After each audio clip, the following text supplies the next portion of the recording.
Quando eu encontrei uma carteira de motorista no bolso do casaco do meu marido com a foto dele, mas com o nome de outro homem, eu tive duas escolhas: fingir que nunca vi aquilo e continuar minha vida perfeita, ou abrir a porta de um inferno que eu nem sabia que existia. Eu escolhi abrir. E o que eu descobri nos 3 meses seguintes não foi só uma mentira. Foi uma vida inteira construída em cima de outra vida. 2 famílias, 2 aniversários de casamento, 2 filhos, da mesma idade. Talvez você me julgue pelo que eu fiz depois. Talvez você ache que eu exagerei. Ou talvez você faça exatamente o mesmo. Mas antes de me julgar, você precisa entender uma coisa. Quando você descobre que os últimos 8 anos da sua vida foram uma mentira tão bem construída que até o nome da pessoa que dorme ao seu lado é falso, você não volta a ser quem era antes. Eu não voltei. E essa é a história de como eu descobri que meu marido não era meu marido. E de como eu garanti que ele nunca mais seria marido de ninguém. Meu nome é Ana. Tenho 34 anos e durante 8 anos eu acreditei que tinha o casamento mais normal do mundo. Conheci o Ricardo em 2016, num churrasco de amigos. Ele era vendedor técnico de equipamentos industriais. Aqueles produtos específicos que você nem sabe que existem, mas que fábricas precisam. Viajava muito, 3, 4 dias fora por semana. Às vezes ficava 10 dias seguidos na estrada visitando clientes no interior. Eu achava sexy. Um homem trabalhador, dedicado, que ligava todo dia mesmo cansado só para ouvir minha voz antes de dormir. Nos casamos em 2017. Cerimônia simples, só família e amigos próximos. Ele chorou no altar. Eu lembro do choro dele. Eu pensei, que homem sortudo eu encontrei. Em 2019, nosso filho Lucas nasceu e o Ricardo. Ele foi um pai presente dentro do possível. Claro que viajava demais, mas quando estava em casa, era pai de verdade, trocava fralda, acordava de madrugada, levava no pediatra. Os sinais estavam todos lá, eu só não sabia ler. Tipo, ele nunca me apresentou a família dele. Dizia que eram distantes, que o pai era alcoólatra e a mãe tinha morrido quando ele era criança. Família é você e o Lucas agora, ele dizia segurando minha mão. Ele nunca tinha redes sociais. Odeio essa exposição, amor. Prefiro viver a vida de verdade. Eu achava charmoso um homem que não vivia grudado no celular. Ele tinha 2 chips no celular. Um é pessoal, outro é trabalho. Assim eu consigo desligar do trabalho quando tô em casa. Fazia até sentido. E as viagens? Sempre com destinos vagos. Vou pro interior de São Paulo, região de Campinas. Uns clientes na Baixada. Nunca endereços específicos. Nunca hotéis com nome. Mas eu confiava. Porque quando você ama alguém de verdade, você não fica procurando pelos buracos na história. Você preenche os buracos com a própria fé. Até o dia que os buracos ficaram grandes demais para qualquer fé preencher. Era uma terça-feira de março de 2024. Lembro porque era o dia que eu sempre levava as roupas do Ricardo na lavanderia. Ele ia viajar na quarta e precisava do terno limpo. Eram 14h37. Eu sei porque olhei para o relógio do micro-ondas quando peguei o casaco dele para checar os bolsos. Sempre checava. Caneta esquecida, recibo, moeda. As coisas normais. Mas dessa vez, minha mão tocou em algo diferente. Couro. Fino, uma carteira pequena. Estranho, pensei. O Ricardo não usa carteira. Ele usa aquele porta-cartões preto. Abri. E meu estômago não caiu. Ele se retorceu, como se uma mão invisível tivesse apertado tudo lá dentro e torcido devagar. A foto era dele, exatamente dele. Mesmo corte de cabelo. Mesma camisa azul que eu tinha dado de aniversário 2 anos atrás. Mas o nome... Carlos Eduardo Mendes. Não Ricardo Alves Ferreira, Carlos Eduardo Mendes. Eu li de novo e de novo, como se as letras fossem se reorganizar e fazer sentido. Elas não se reorganizaram. Eu sentei no chão da cozinha, literalmente escorreguei pela parede até sentar, e fiquei olhando para aquela carteira por, não sei, 5 minutos, 20? O tempo tinha parado. Minha primeira reação não foi raiva, foi confusão absurda. Tipo quando você acorda de um sonho muito real e demora para perceber o que é realidade. Isso é pegadinha, pensei. Ele fez isso para me testar ou é identidade falsa para alguma coisa do trabalho? Mas meu coração já sabia. Ele estava batendo daquele jeito que bate quando você sabe que algo terrível está começando. Aquele ritmo acelerado e descompassado que te faz sentir enjoo. Eu virei a carteira atrás, tinha um adesivo desbotado. Daqueles de posto de gasolidade, Alto Posto Estrela, Jacareí SP, Jacareí. Ricardo nunca tinha mencionado Jacareí. Nunca em 8 anos de relacionamento.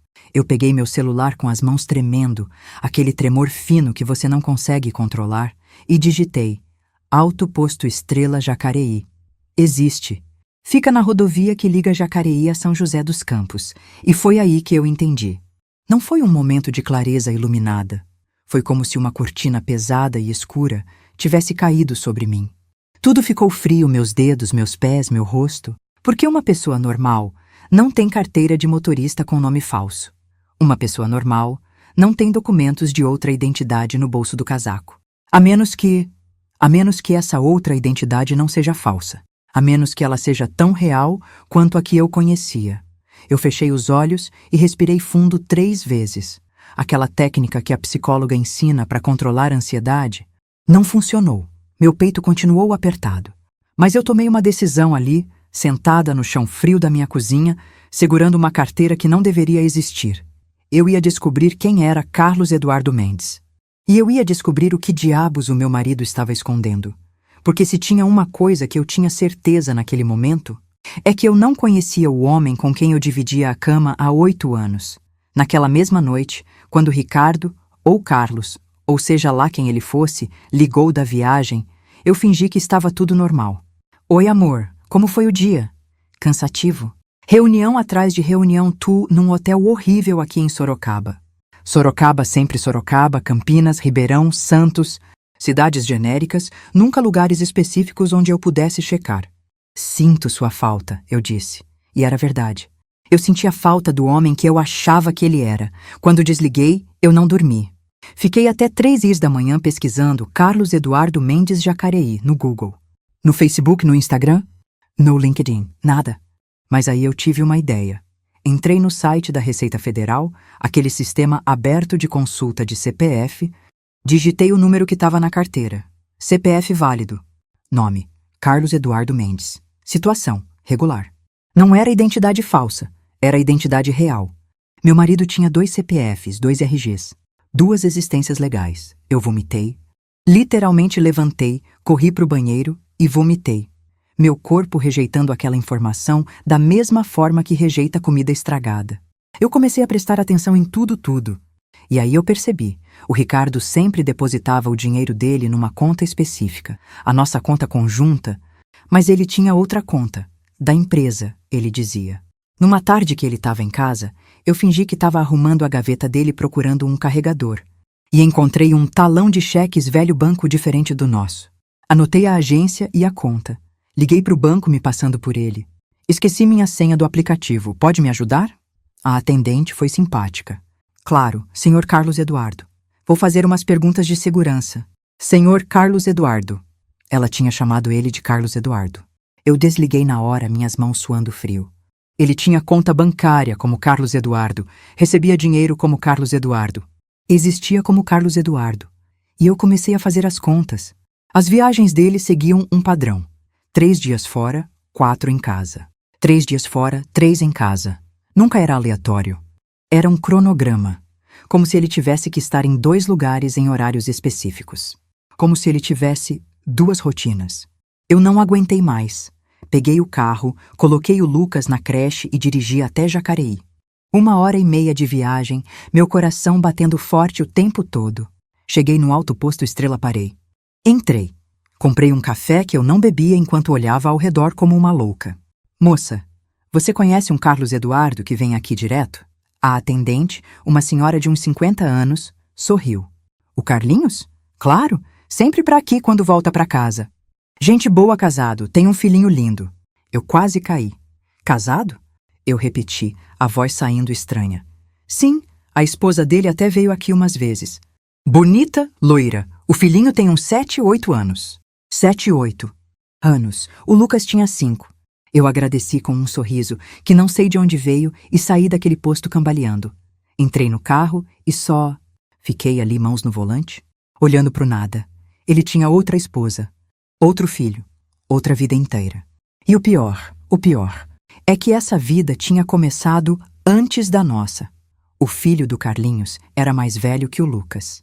Ou seja, quando ele me conheceu, ele já era casado. Quando ele chorou no altar comigo, ele já tinha chorado em outro altar.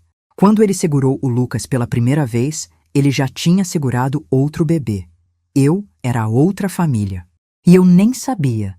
Eu contratei um detetive particular. Usei dinheiro que tinha guardado da minha avó, uma herança pequena que eu nunca tinha mexido, e pedi: descubra tudo sobre Carlos Eduardo Mendes e Ricardo Alves Ferreira. 2 semanas depois ele me entregou uma pasta, e quando eu abri aquela pasta, a primeira página era uma certidão de casamento.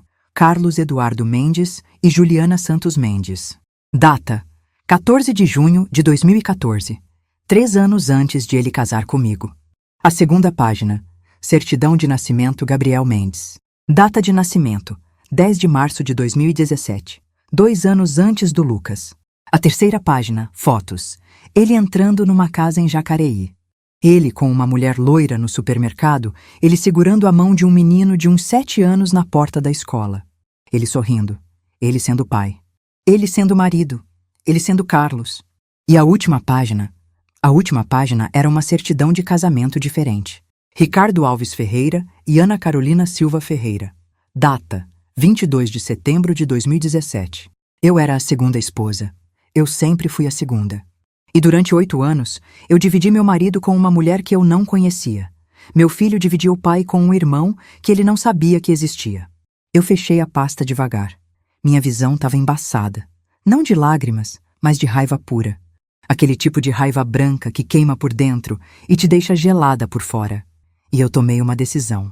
Eu não ia confrontá-lo chorando. Não ia fazer escândalo. Não ia implorar por explicações. Eu ia destruir as 2 vidas dele da mesma forma que ele tinha destruído a minha. Com frieza, com planejamento. E com uma satisfação que ele nunca viu vindo. Eu poderia ter gritado, poderia ter quebrado tudo dentro de casa e expulsado ele na frente do Lucas. Poderia ter corrido para Jacareí e feito um barraco na porta da casa da outra família. Mas eu não queria drama. Eu queria justiça. E justiça, eu aprendi, é fria, é calculada. E é executada no momento exato em que dói mais. Primeiro, eu liguei para um advogado especializado em direito de família. Expliquei a situação. Bigamia, 2 famílias, documentos falsos. Isso é crime, ele disse, os olhos arregalados. Bigamia, falsidade ideológica. Ele pode pegar de 2 a 6 anos de prisão. Ótimo, eu respondi. Mas eu não quero só ele preso. Eu quero que ele perca tudo. Então montei um plano de 3 fases. Fase 1. Coleta de provas. Eu copiei todos os documentos da pasta do detetive. Fotografei a carteira de motorista dele. Gravei conversas telefônicas. Nas entrelinhas, ele sempre escorregava em detalhes. Ontem eu tô pra Jacareí, digo pra Sorocaba. Juntei extratos das 2 contas bancárias. A do Ricardo e a do Carlos peguei, comprovantes de pagamento de escola do Gabriel em Jacareí. Fase 2. Contato com a outra esposa, sim. Eu ia contar pra Juliana, porque se tinha uma coisa que eu tinha certeza, ela merecia saber tanto quanto eu, e 2 testemunhos valiam mais que 1. Mandei uma mensagem anônima pelo Facebook dela. Você conhece um homem chamado Ricardo Alves Ferreira? Preciso falar com você sobre o Carlos. É urgente. Ela respondeu em 2 horas. Quem é você? Como conseguiu meu contato? Eu expliquei tudo. Mandei as fotos, as certidões, os documentos e esperei. A resposta dela veio em forma de áudio, voz trêmula, chorando. Eu achei que ele viajava tanto por causa do emprego. Meu Deus, eu tenho outra, eu sou a outra? Nós 2 somos, eu respondi. E ali naquele momento 2 mulheres que nunca tinham se visto viraram aliadas. Fase 3. O confronto sincronizado. Juliana e eu marcamos uma data, um dia que ele estaria em casa comigo, ou seja, longe de Jacareí. Ligaríamos para ele ao mesmo tempo, nos 2 telefones. Pessoal e trabalho. E quando ele atendesse, nós 2 estaríamos lá. Mas não seria só isso. Eu queria algo maior, algo que marcasse, algo que fizesse ele entender a dimensão do que tinha feito. Então, eu liguei para o irmão da Juliana, que era policial. E contei tudo. Me deixa fazer a denúncia formal, ele disse, a voz dura. Bigamia é crime, ele vai responder. Mas eu pedi. Espera mais uma semana. Deixa eu fazer do meu jeito primeiro.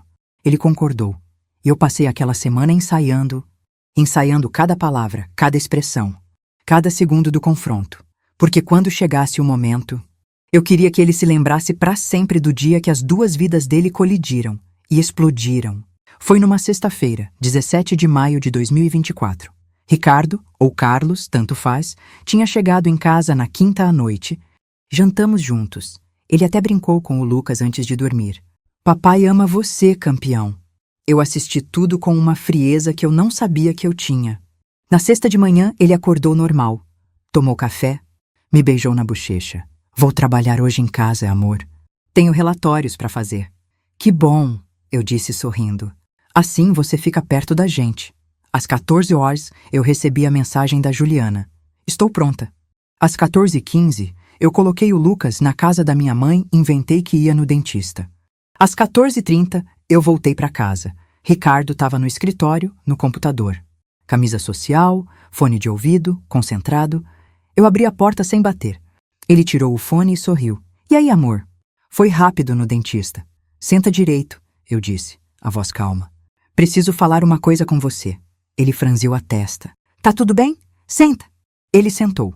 Eu puxei uma cadeira e sentei na frente dele, com 1 metro de distância. E coloquei a carteira de motorista do Carlos Eduardo Mendes em cima da mesa. Ele olhou para a carteira. Depois para mim. E o rosto dele ficou branco, não pálido. Branco de verdade, tipo papel. Eu posso explicar. Ele começou, a voz falhando. Não, eu cortei. Você não pode, porque não existe explicação que caiba em 8 anos de mentira. Ana, escuta. Seu nome é Carlos Eduardo Mendes, eu continuei, ignorando ele. Você tem uma esposa chamada Juliana Santos Mendes. Vocês casaram em 14 de junho de 2014. E vocês têm um filho chamado Gabriel, de 7 anos. Cada palavra que eu falava, ele encolhia mais, como se estivesse levando um soco. Ana, por favor, você tem 2 contas bancárias. 2 CPFs, 2 RGs. 2 famílias. Minha voz não tremeu. Nem um pouco. E a gente, eu e o Lucas, a gente é a segunda. Não é assim. Ele tentou, levantando as mãos como se fosse me acalmar. Senta, eu falei mais alto e ele sentou. Eu peguei meu celular, coloquei no viva voz. E liguei. Tocou 3 vezes. E uma voz feminina atendeu. Alô? Ricardo arregalou os olhos. Oi, Juliana, eu disse, olhando fixo para ele. Tô aqui com o Carlos. Ou Ricardo, como você quiser chamar. Alô, Carlos, Juliana disse do outro lado, a voz tremendo, mas firme. Ou devo chamar de Ricardo agora? Ele tentou pegar o telefone da minha mão, eu desviei. Juliana, eu posso explicar para você? Ele gritou em direção ao celular. Explicar o quê? Ela gritou de volta. Que você tem outra esposa. Outro filho? Que nos últimos 10 anos você viveu uma vida dupla? Não foi assim. As coisas se complicaram. Se complicaram? Eu interrompi, a raiva finalmente subindo. Você casou comigo sabendo que já era casado. Você teve um filho comigo sabendo que já tinha outro filho. Você olhou para mim todo dia durante 8 anos e mentiu. Ele baixou a cabeça, colocou as mãos no rosto e começou a chorar. Mas não eram lágrimas de arrependimento. Eram lágrimas de quem foi pego, de quem sabe que acabou. Vocês não entendem, ele soluçou. Eu amo vocês duas. Eu amo meus 2 filhos. Eu não queria escolher. Silêncio. Juliana foi a primeira a falar. Então você achou melhor não escolher if der a vida das duas. E a vida dos seus 2 filhos, eu completei. Porque quando eles descobrirem, e eles vão descobrir, que o pai deles é um mentiroso. Um criminoso. Eles vão carregar isso pro resto da vida. Criminoso? Ele levantou a cabeça, os olhos vermelhos. Bigamia, eu disse devagar. Falsidade ideológica. Uso de documento falso. O irmão da Juliana é policial. A denúncia já tá pronta. Ele ficou paralisado. Você não pode fazer isso. Eu vou perder tudo. Vou preso. Você já perdeu tudo! Eu gritei, levantando. Acabou, Ricardo, ou Carlos, ou seja lá quem diabos você é. Juliana falou pelo telefone. Eu já entrei com o pedido de divórcio e vou pedir teste de DNA do Gabriel. Porque nesse ponto eu nem sei mais se você é pai dele de verdade. Ele gemeu. Literalmente gemeu como um animal ferido. E eu peguei a pasta com todos os documentos que eu tinha reunido. Joguei na mesa na frente dele. Isso aqui é cópia de tudo, certidões, fotos e extratos bancários.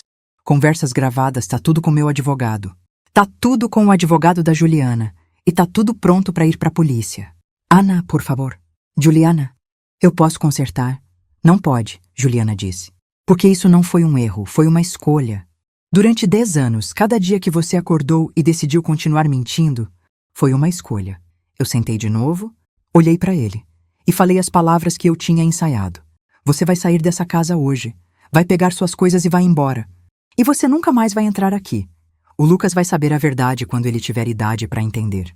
E até lá, você não existe mais para ele. Você não pode me impedir de ver meu filho. Ele tentou, a voz fraca. Posso.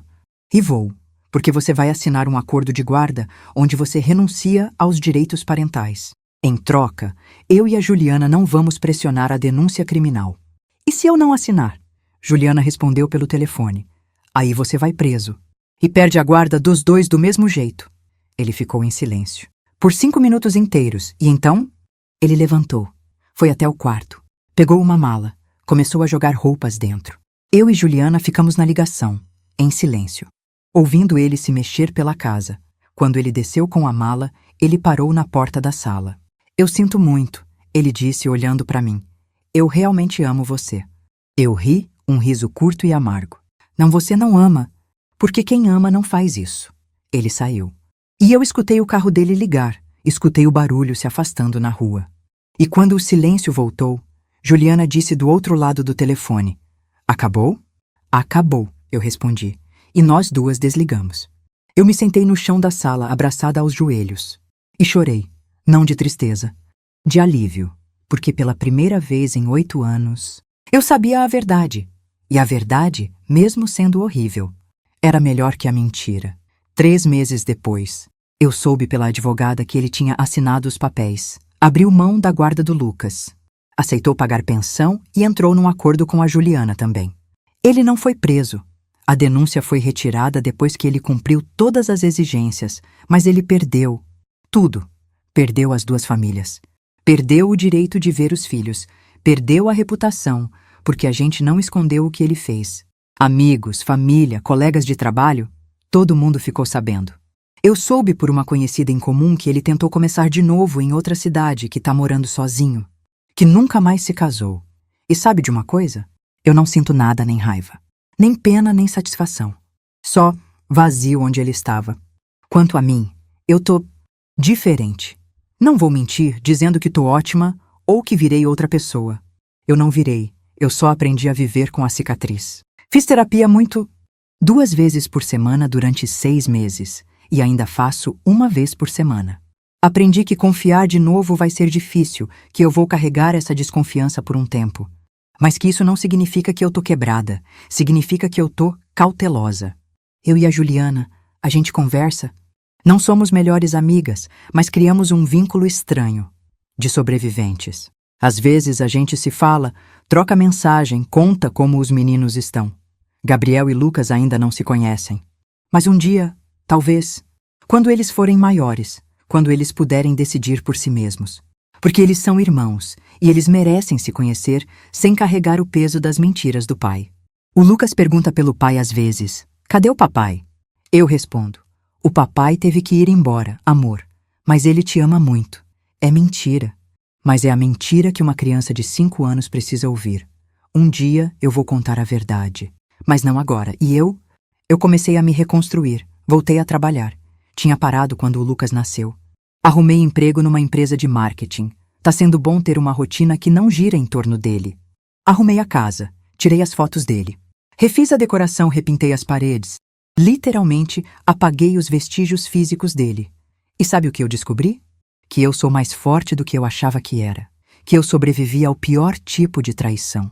Aquela que não acontece em um momento, mas em milhares de momentos, todos os dias, durante anos. E que eu ainda tô aqui, ainda tô de pé, ainda tenho um filho que me ama, ainda tenho uma vida pela frente. As pessoas me perguntam se eu me arrependo, se eu devia ter feito diferente, se eu fui longe demais. E sinceramente, às vezes eu acordo de madrugada e penso, será que eu devia ter dado uma chance para ele explicar? Será que eu devia ter tentado entender? Mas então eu lembro da carteira com o nome falso. Eu lembro da certidão de casamento dele com a Juliana. 3 anos antes da nossa. Eu lembro da foto dele sorrindo com o Gabriel, enquanto o Lucas nem tinha nascido ainda. Eu lembro de cada mentira, cada eu te amo que ele disse enquanto tinha outra mulher esperando em outra cidade. E a resposta muda. Não. Eu não fui longe demais. Eu fui exatamente até onde eu precisava ir. Porque tem coisas que não merecem perdão e existências duplas, famílias duplas, vidas inteiras construídas em cima de mentira. Isso é uma delas. Então me diz, se fosse você que encontrasse uma carteira com a foto do seu marido, mas com outro nome, o que você faria? Fingiria que não viu e continuaria vivendo na mentira? Confrontaria ele e daria uma chance de explicação? Ou faria o que eu fiz, porque até hoje, eu não sei se eu fui corajosa, ou se eu fui covarde, se eu salvei minha vida, ou se eu destruí a chance de ter uma família completa. Me ajuda a entender isso nos comentários. Por favor, porque mesmo depois de tudo, mesmo sabendo a verdade, eu ainda não sei se tomei a decisão certa. E talvez eu nunca saiba.